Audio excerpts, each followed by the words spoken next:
Безмятежное детство, звонкий детский смех, ласковое солнышко и шаловливый ветерок треплет кудряшки малыша. Мамины теплые руки – самое надежное место в мире. Я очень счастливая женщина. Я очень благодарна маме, что она меня в мирное время родила. Это большое счастье – в мирное время жить. Моя мама 45 лет работала поваром. Это вставала в 4 часа утра, пока натопят печь, пока там что-то закипит. Или в санатории работала, или в какой-то школе-интернате работала. Только потом уже она перешла на общественное питание.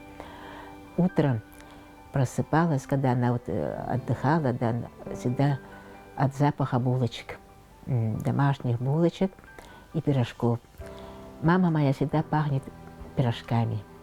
Знаете, как она учила нас, ну, если сказать по-якутски, «Анютарья оно рундиря, анютарья оно хомо юндир». И мы как-то, ну, или играючи, или как-то все это делали. По очереди всегда кто-то посуду мыл, кто-то полы мыл и так далее. Все это мы так работали. Она нас научила работать, трудиться. Вот этому я очень ей благодарна. Счастье мое – это моя семья, это мой супруг Егор Афанасьевич. Я о таком человеке мечтала. Лежа на диване, девичьи годы свои, скромно, умно. А главное, чтобы он меня сильно-сильно любил. Он любил такую, какая я есть. Некрасивую, маленькую, худенькую. Вот, и вот, знаете, вот о таком я мечтала муже. И такого мужа встретила на протяжении вот 48 лет, не меняясь, такой же умный, добрый, мужчина в полном смысле этого слова. Я очень счастливый человек. Я об этом открыто говорю, могу кричать, могу перед камерой говорить, что я очень счастливый человек. Потому что с такой женщиной жить и не добиваться и чего-то – это грех. Поэтому я, с одной стороны, свои обязательства перед ней выполнил.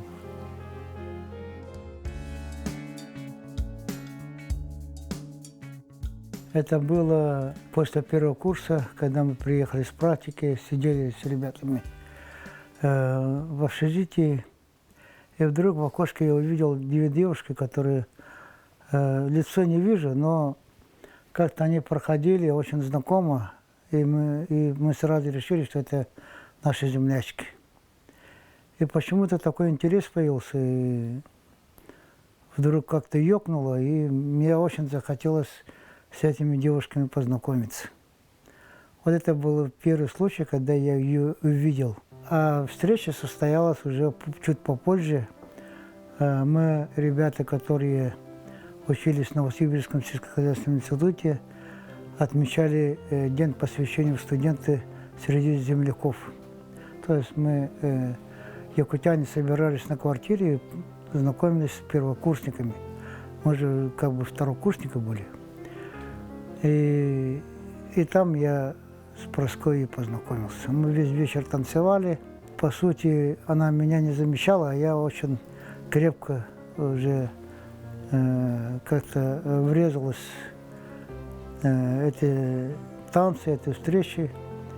И после этого я за ней стал ухаживать. Егор Афанасьевич очень трепетно, очень красиво ухаживал за Прасковьей Петровной. Мы не знали, кто за кем болеет, кто кого хочет, за кем ухаживает. Мы тогда молодые были. И вот нас гурьбой всегда приглашали, всех девочек приглашали в кино парни, на каток мы ходили. Очень активно жили. И ребята, они с утра бегали. Старались, чтобы мы тоже туда же с утра вставали, с ними бегали, а мы как-то, нас это, к этому не тянулись мы к бегу с утра, пораньше 6 утра. Но мы очень вели все активный, здоровый образ жизни. И вот парни были очень в этом отношении, подавали хороший пример. Красное яблоко и 1 цветок розы. Поручил своему другу, когда уезжал на каникулы домой в Чурапчу, а я еще сдавала экзамен, у меня сессия была, и сессия как раз подпала под мой день рождения, и он попросил своего друга от его имени вручить вот такой подарок. Большое красное яблоко и цветок одна роза.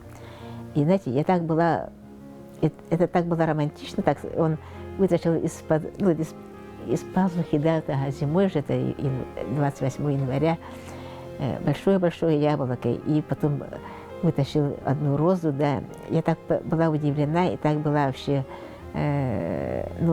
рада вообще вот такому подарку. И он, конечно, это очень самый запоминающийся подарок в моей жизни. После этого я начал думать только о ней. 2 года старался как-то себя проявить. Это тоже была история очень интересная, потому что она вела себя очень скромно, очень тихо. Как-то мне даже показалось, что равнодушно, из-за чего я, по сути, теряя свою голову, в конце концов сделал объявление. И я бросаю учебу, уезжаю домой, потому что ты на меня не обращаешь внимания. Я испугалась, как это ты бросишь учебу? И учился хорошо он, во-первых. Потом я, из-за меня, что ли, говорю? Да. Нет, говорю, давай, завтра идем в ЗАГС подавать заявление. И мы таким образом на следующий день пошли в ЗАГС и подали заявление. Вот таким образом я добился ее согласия и добился того, что мы сейчас живем вместе 48 лет. Я очень хорошо помню этот процесс нашей регистрации. Платье мне шила моя студенческая подруга, она же была у меня шафером.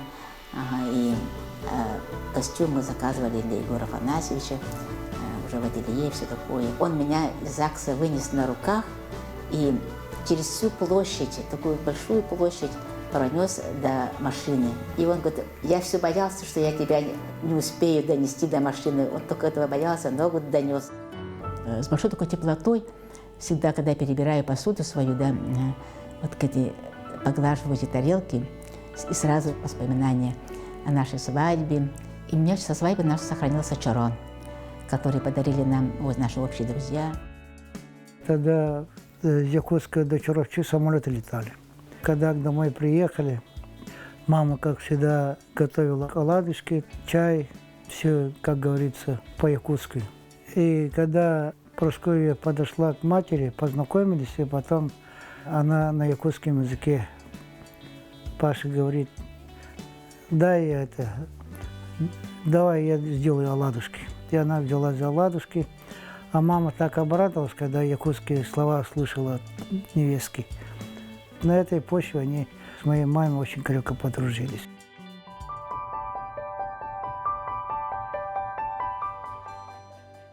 Мы 17 августа сыграли свою свадьбу. 17 августа 48 лет назад.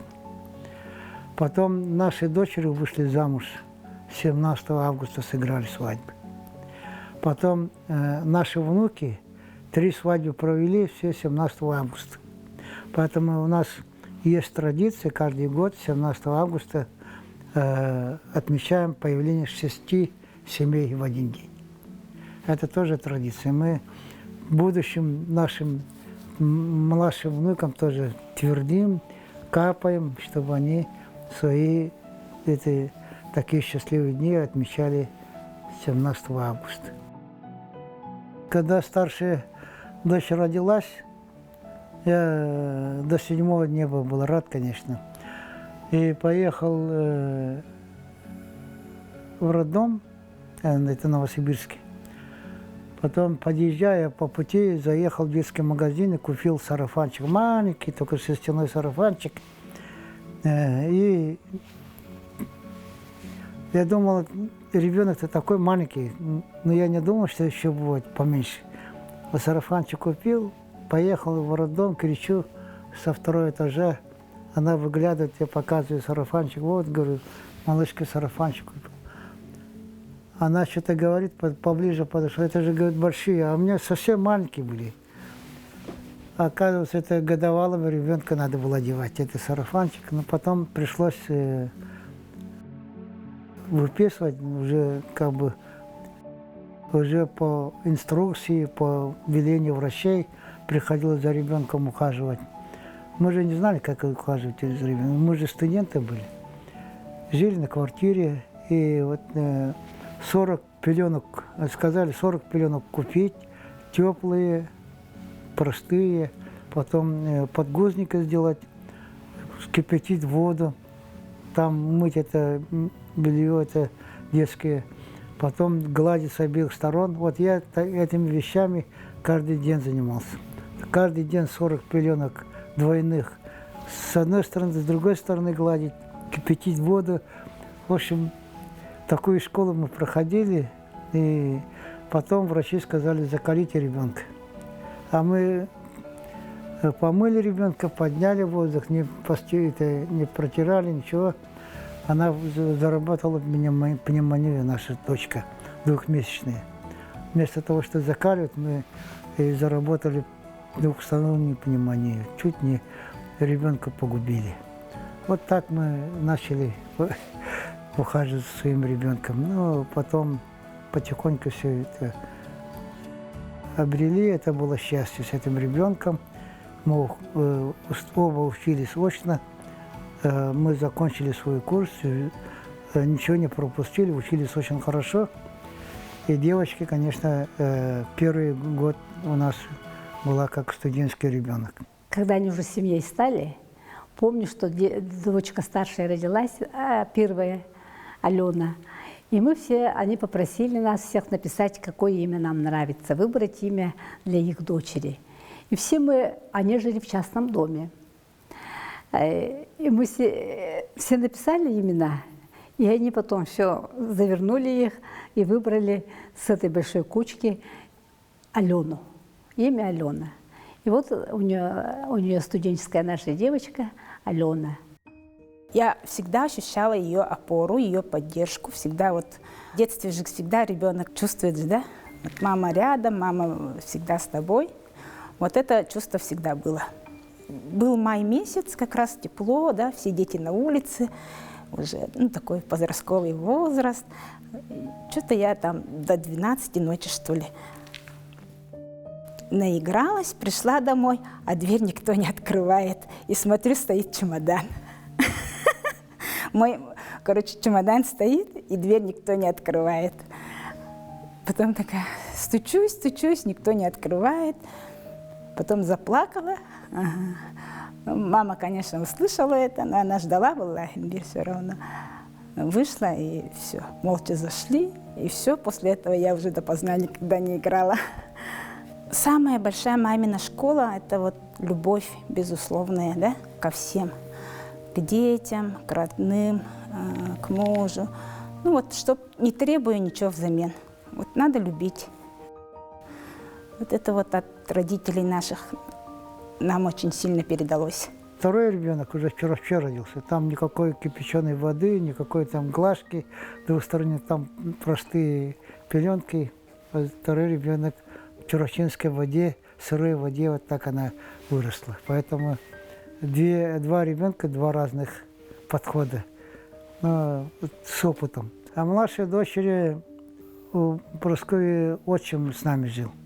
Очень такой крепкий и очень красивый по душе старик. Он с нами до смерти своей жил. Мы с ним принимали ее роды, как говорится, в Чуровче уже 23 июня. Это день появления Сардана, цветочка.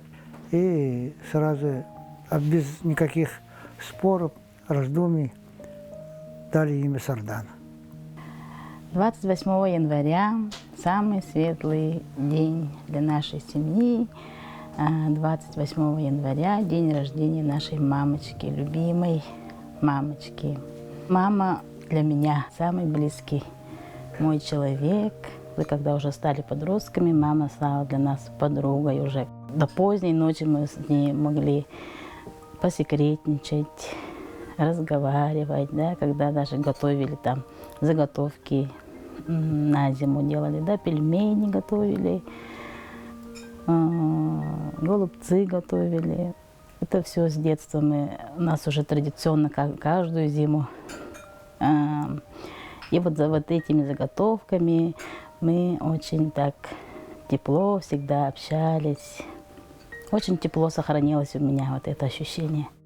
Сейчас я вдохновение и силы получаю от своих внуков и правнуков. Вот это настоящий источник силы, семья. Вот это вот молодое наше вот поколение, которое идет вслед за нами. И это какое-то чудо всегда. Я всегда, вот рождение ребенка для меня это всегда было чудо. Как он проходит через наши родовые пути, да? Я вот это сама и рожала, да, но всегда для меня это, знаете, вот чудо это. Целый человек, вчера его не было, вот, а сегодня он есть. И как-то вот это большое счастье, когда вот видишь, как он растет, как он развивается, как он начинает ходить, говорить и так далее. Это продолжение жизни. Наша бабушка, она очень трудолюбивая, вот очень вообще. Даже дома, с утра до вечера, вот на огороде, все сама делает. Очень добрая. Мы с супругой с 2016 года вместе. Сначала дедушку познакомил. 2018 год, 1 мая уже поехали знакомиться на дачу. Да, все познакомились, все хорошо. Потом мы в 2019 год переехали в Москву. Бабушка там жила с дедушкой. Вместе жили. Раньше почти каждое лето ездили в Телей, в Черепчу. Там проводили время. У нас там балаган есть. Там отдыхали, работали. Вот бабушка всегда вот нас заставляла работать. На даче работали. Но сейчас поколение меняется. Племянники работают. Ну, мы тоже стараемся по времени работать, дети. Стараемся тоже ездить, помогать.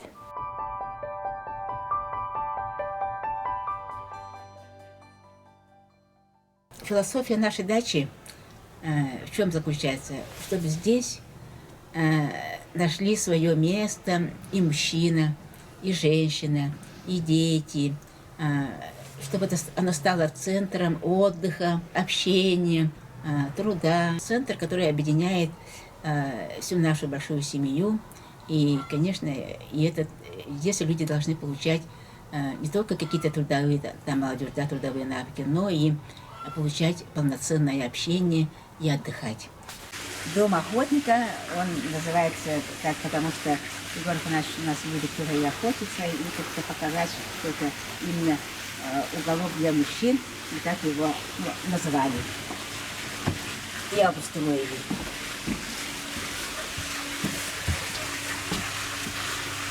Здесь вот собираются мужчины, есть все фото, которые отражают его охоту, да, отдых на охоту.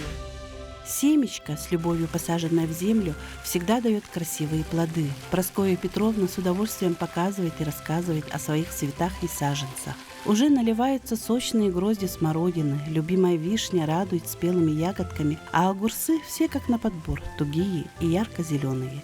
И это результат ежедневного труда и заботы. Все, кто знаком с Прасковьей Петровной, отмечают ее трудолюбие, ответственность и любовь. И эти качества помогают добиться больших и весомых результатов. За годы работы уникальные по своей ценности проекты воплощаются в жизнь, развиваются и продолжаются в новых поколениях. Именно сила материнской любви, заботы, терпения и усердия помогает вырасти маленьким семечкам, большими и крепкими, надежными и плодовитыми. Прасковья Петровна, она человек очень скромный по жизни. Она очень самодисциплинированный человек. Внутренняя дисциплина у нее очень развита. Это не каждой женщине, как говорится, поддается. Потом она очень ответственный человек. Ответственность – это понятие такое, которое человека вообще держит под стержнем конкретно. И все это дает ей многие вещи побеждать. Она все время в движении. Дома, работа. А последние годы вообще это общественная работа, которую она посвятила этому общественному движению своей матери России. Даже вот сама, я же Петренко, Валентину Александровну хорошо знаю, она работала сенатором, возглавляет всероссийское движение. Она очень удивляется, Прасковья Петровна, как она, где она энергию берет, как она это организовывает. И общественная организация республики, региональное отделение является самой лучшей в России. Она это признает, мне даже с удивлением рассказывает она, откуда это все идеи получаются. Даже они, у нее учатся какие-то идеи, какие-то предложения вырабатывать. А Прасковья Петровна этим живет.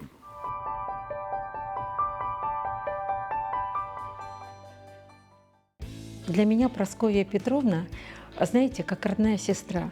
Я абсолютно не хочу показаться человеком, который ради просто красного словца это говорит.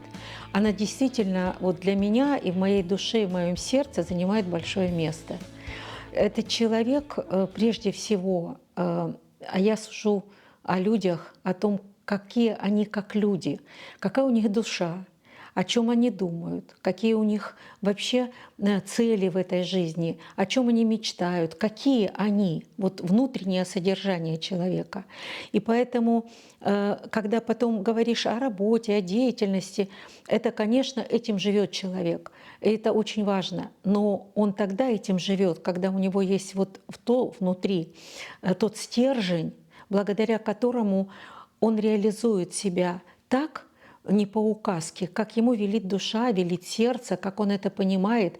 И поэтому Прасковья Петровна, прежде всего, она тот человек для меня, я уже сказала, как вот, наверное, Богом данный. Она не отделяет себя от людей, от их забот.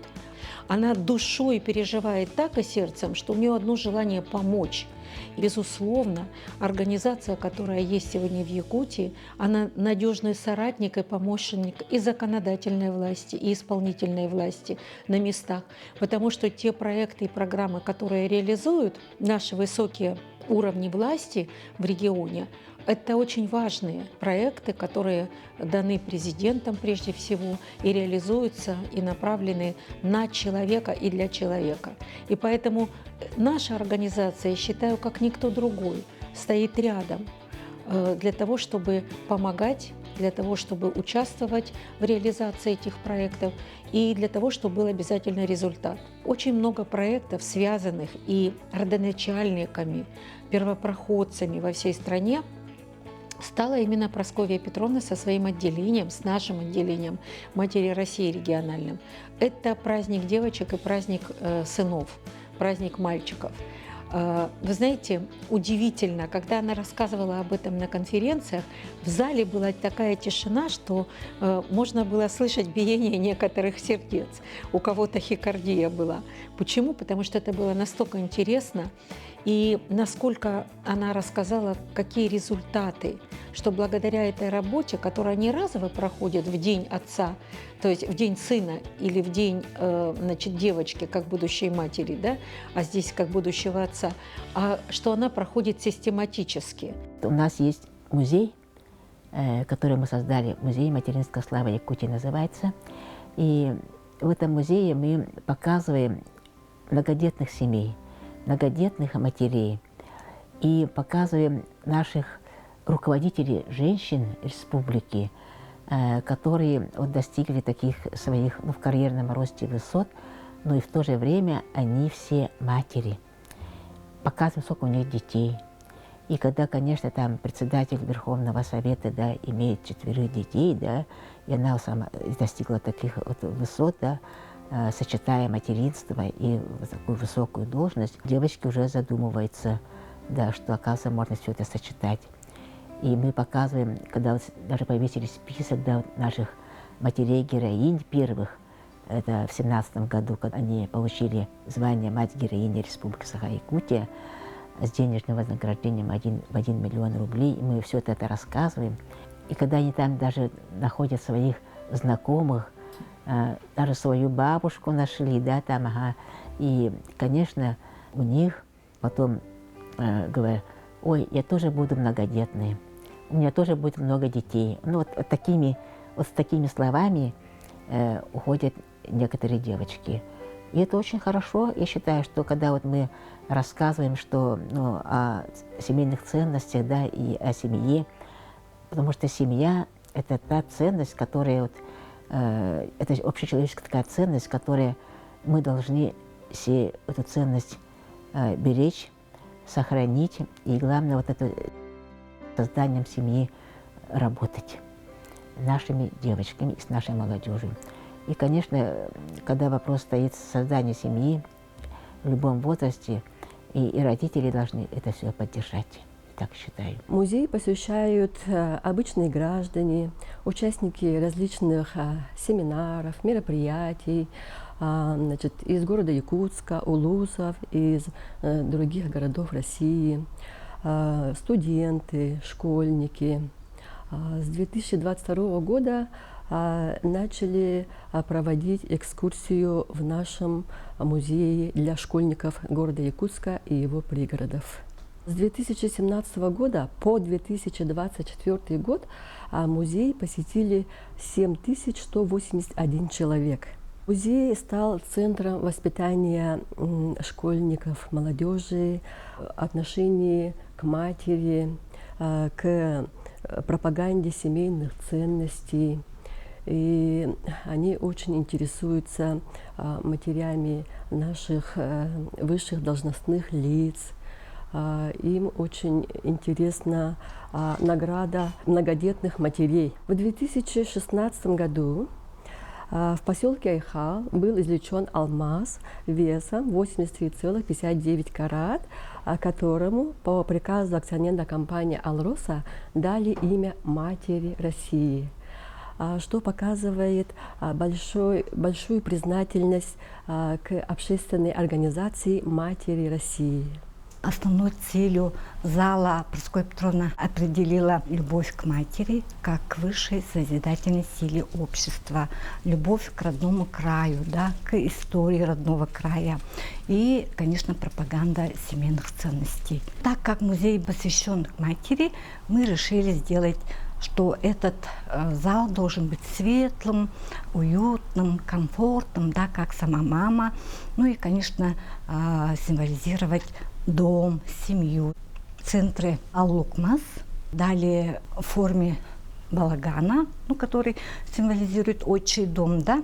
Канавязь обязательно будет, это символ гостеприимства. Также чорон, который показывает изобилие и благополучие семьи. Прасковья Петровна, лидер этого руководитель общественного движения, подошла к нам в Институт развития образования и попросила совета. В системе образования почему нет курсов по семейной психологии, по семейной этике. И да, на самом деле действительно получается, что в советские времена у нас был предмет основной даже федерального уровня. Это этика и психология семейной жизни, который мы вели во всех образовательных учреждениях, школах. С 2024 и 2025 учебного года этот предмет, как основу семейной этики и психологии, вводится уже по приказу Министерства образования, Министерства просвещения Российской Федерации во всех образовательных учреждениях. Прасковья Петровна сама является образцом именно семейной политики, семейного образования у себя. У нее очень многочисленная большая семья, и мы видим как пример того, что действительно большие семейные ценности воспитываются и внедряются в самой семье Прасковьи Петровны.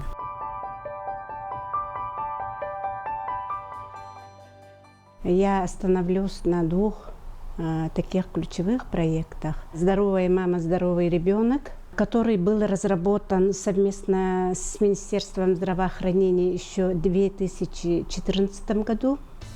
По этому проекту мы организовываем выезды узкопрофильных специалистов медицинских, выезды в отдаленные северные районы. Побывали в 19 арктических и отдаленных районах республики и работаем с этим проектом уже с 2014 года, уже практически 10 лет. по соглашению с акционерной компанией «Алроса» и Целевым фондом будущих поколений.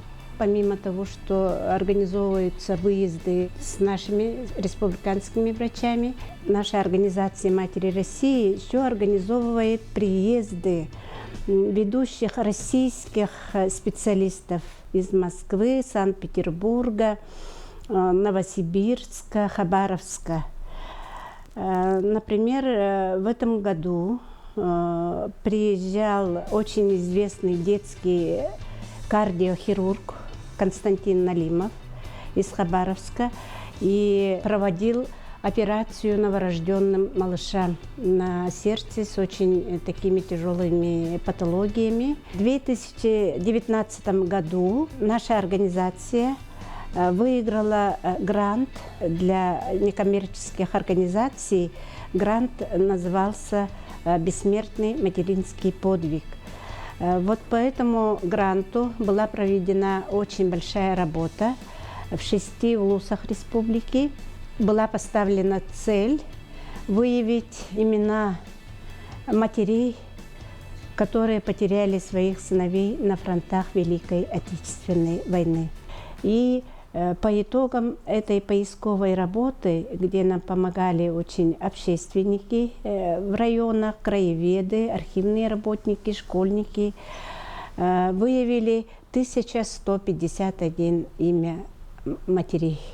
Надо сказать, что в этих проектах, разработанных матерями России, проявляется вся любовь, вся доброта Прасковьи Петровны, нашего председателя, которая разработала такие нужные и полезные проекты. С первых же дней с участием наших студентов мы начали несколько проектов вести. Один из таких интересных, уникальных проектов – это совместно по уникальной идее Прасковьи Петровны, это проект «Матери-дочери» с участием матерей и дочерей из разных районов нашей республики. Это не просто художественная самодеятельность семей, но и очень важно то, что отношение матери и дочери друг к другу и участие не только, как я сказала, в художественной самодеятельности, но и умение находить общий язык, выходить из каких-то трудных ситуаций, ну и плюс свои домашние какие-то наработки показывают, рассказывают о семьях. И такие разные совершенно районы показывают о себе. Это, опять же, тоже многогранность нашей республики, это интернациональные семьи, это совершенно разных возрастов девочки, которые могут себя показать, и отношение к матерям. Мы 2-й год преподаем курс «Юная леди». В прошлом году у нас был всего 1 класс-комплект, а сейчас у нас уже 5 классов комплектов. И в течение недели мы ходим с одной школы в другую школу. Наша организация «Матери России» во всей России является лучшей организацией. Почему? Потому что это талант Прасковьи Петровны. Я ей очень благодарна, что она эту идею так преподнесла, так организовала, что все 36 районов улусов у нас имеют филиалы. Это раз. Во-вторых, она ведет плановую работу. И самое главное, что мы ежегодно прибавляем новые проекты.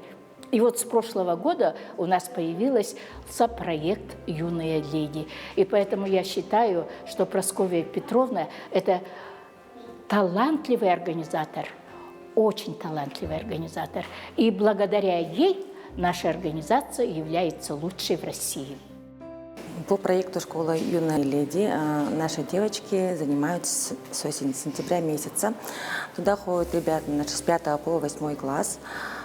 За этот период времени к нам приходили такие люди, как Анна Афанасьевна, к нам постоянно ходит, показывает мастер-классы по столовому этикету. У нас были занятия, приходили из Отечественного государственного университета, театральный этикет из Сахатеатра приходили, и по личной гигиене девочек у нас были лекторы. Ну и в таком духе, то есть лекторы, которые учат девочек этикетам, культуре, манере. Девочки у нас Сейчас после мастер-класса Анны Афанасьевны делали резинки для волос. Сейчас половина девочек уже ходит не с растрепанными волосами, а собрали волосы в пучок. Появляются навыки в коммуникационной среде, стали раскрепощеннее, стали открытие, больше стали общаться друг с другом.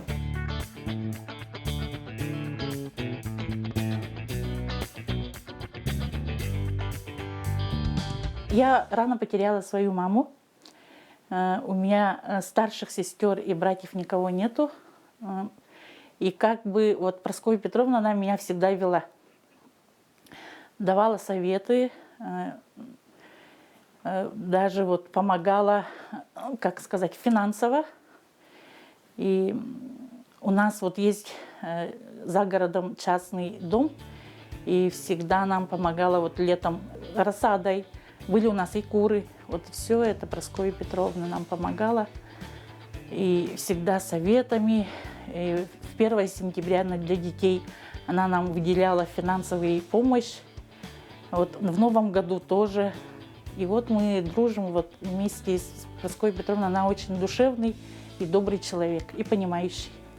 Я смотрю на Прасковью Петровну как на маму и на наставника, потому что, ну, смотришь и учишься. И вот своим детям тоже показываешь пример.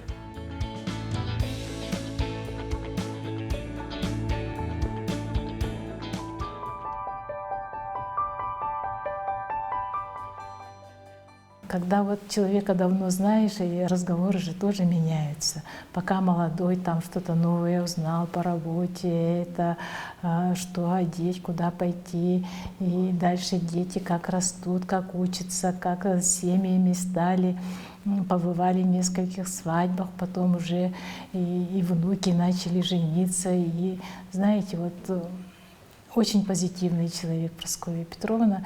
И вот в этих разговорах получаешь не просто вот хорошее общение, еще какой-то просто человеческий, женский оптимизм с общения от Прасковьи Петровны. Мы постоянно собираемся, разные направления, очень много видов работы, но об этом много сказано и все время показывается. Целая книга вышла в прошлом году, десятилетие нашего объединения, как быстро время проходит.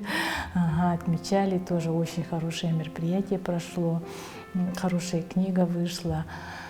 И там, когда посмотришь эту книгу, даешься диву, столько вот общественной организации делает, это вот по зову сердца, просто как-то, ну, с таким энтузиазмом и все с такой какой-то вот радостью это все делается, вот это здорово. Я очень счастливый человек, что мне по жизни повезло на такую подругу, на такую отзывчивую, на такую надежную и верную подругу, как Прасковья Петровна. Она очень мудрый человек, она просто мудрый человек. Я ее считаю сестрой старшей. Вот так она ко мне относится и до сих пор. Я это очень ценю, берегу. Я хочу, чтобы она берегла себя. Прасковья Петровна, она с большой буквы мама. Она с большой буквы бабушка. Я уверена, что будет, и у нее будут внуки, которых она безумно будет любить, или они уже есть, эти внуки. Да, ну еще последующее. Она любит людей. Не за зарплату, которую она не получает за работу руководителя движения «Матери России». Она сочувствует, она помогает. И вот все это говорит о том, что я вот прям со слезами на глазах говорю, что она родной человек. Я очень хочу ей всегда пожелать одного, чтобы ни она, ни ее близкие, ни родные не болели, были здоровы и жили долго-долго, потому что такими людьми наша земля, если будет полниться, то все мы будем очень счастливы.